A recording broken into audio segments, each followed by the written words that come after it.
What if the story of humanity is not evolution, but intervention? What if chromosome number 2, the blueprint of our being, wasn't an accident, but a signature, a genetic scar left behind by hands not of this earth? 200,000 years ago, something happened.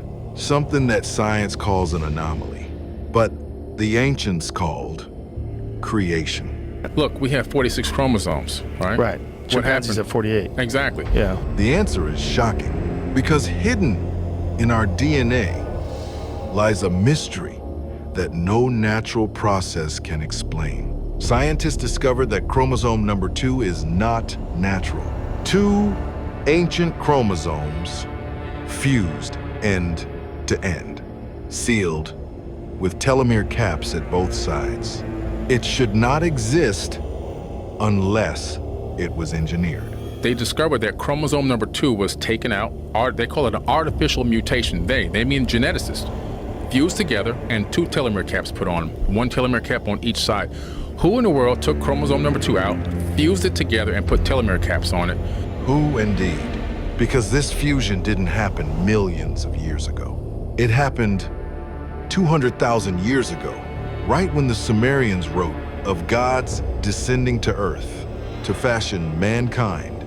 And this genetic alteration came with a cost, a built-in countdown. Telomeres, the fuses at the ends of our DNA, determine how long we live. And chromosome 2 sealed our maximum lifespan at 120 years. It means that we were genetically modified. The second thing that it means is the telomere caps limit our lifespan to about 120 years max, according to Harvard scientists. The Bible echoes it, his years shall be 120. But the Sumerian tablets wrote it first, thousands of years earlier. According to those tablets, Enlil, the god, later known as Yahweh, feared humanity's ambition. He scattered our tribes, confused our languages, and shortened our lives so we would never reach our true potential.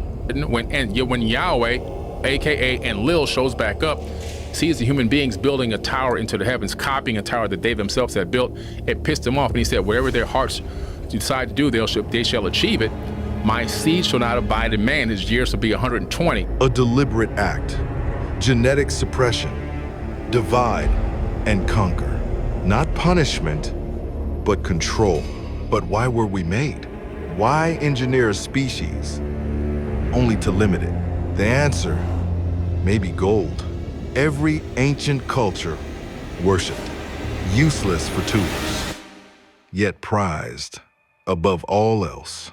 What if our obsession with gold was never ours, but theirs? Craziest version of this story is that they genetically engineered us out of lower primates and put us here to mine gold. Zacharias Sitchin claimed the Anunnaki used gold to save their dying atmosphere. In the 1970s, it sounded insane. But today, climate scientists propose the same solution: reflective particles in the sky. In South Africa lies Adam's calendar. Beside it, the oldest known gold mines on Earth, dated to the same 200,000 years ago when our DNA was rewritten. An encampment in a place called South Africa at Adam's Calendar, okay? Now at Adam's Calendar, there's actually the very first gold mines discovered. They're dating them back to about 200,000 years ago. Coincidence or evidence of the Anunnaki blueprint? But the deepest control was not physical, it was spiritual. Modern science has found a gene linked to worship, a switch that, when activated, drives humans to seek gods outside themselves. Turn it off, and the search disappears. The Sumerians say the Anunnaki embedded it so we would obey willingly. That human beings have a gene inside of them that can be turned on and turned off. It can be turned off in a laboratory setting. It can also be turned off with a magnetic field around your head. And when it's off, you don't want to worship anything outside of yourself.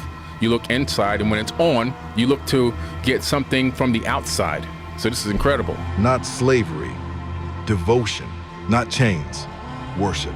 A perfect system of control. The idea may sound absurd, but in the 20th century, Soviet scientists tried to create chimp-human hybrids to send to war. Madness? Or an echo of the very experiment that birthed us? It was scientists in the Soviet Union, correct? They're experimenting with creating a chimpanzee human being hybrid that they would probably send to war. Yeah. So instead of having regular people, we would make this monster, Yeah. this freak, ape man, and send him to war and have him Program. crush the enemies. Yeah. History repeats, because perhaps it began this way. If the Anunnaki engineered us, who engineered them? What if they too are only one step in a hierarchy stretching beyond imagination? Civilizations, millions of years older, beings of pure light, a chain without end, reaching back to the source. Do you think that if the Anunnaki are real, and if Nibiru really exists, and there's another planet with highly intelligent beings that are far more advanced than us? The Sumerians called them gods. We call them myths. But the fingerprints remain in our DNA, in our gold, in our history.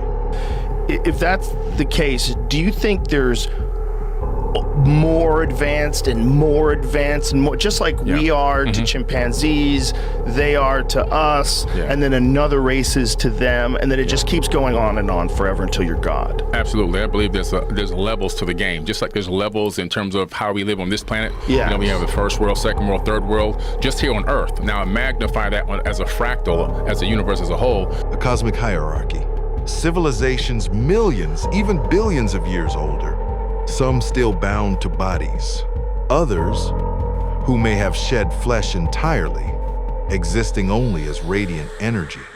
You have civilizations that are 1 million, 2 million, maybe even 1 billion years ahead. And every universe every civilization progressing within the universe at a specific rate. If the Anunnaki tampered with us, what forces once tampered with them? The chain stretches back further than our minds can comprehend. Each link, a creator and a creation.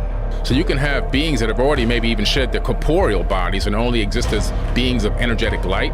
Gods of flesh, gods of light, and perhaps gods beyond even light itself.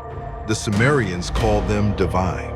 We call them myth, but their fingerprints remain in our DNA, our history, and in the obsessions they left behind. Your genome is not an accident. Your history is not evolution. It is intervention. And every whisper brings us closer to the truth they tried to bury. If you can still hear this, you are part of the signal. Do not let it fade. Like this message, subscribe to Whispers of the Anunnaki before the silence returns.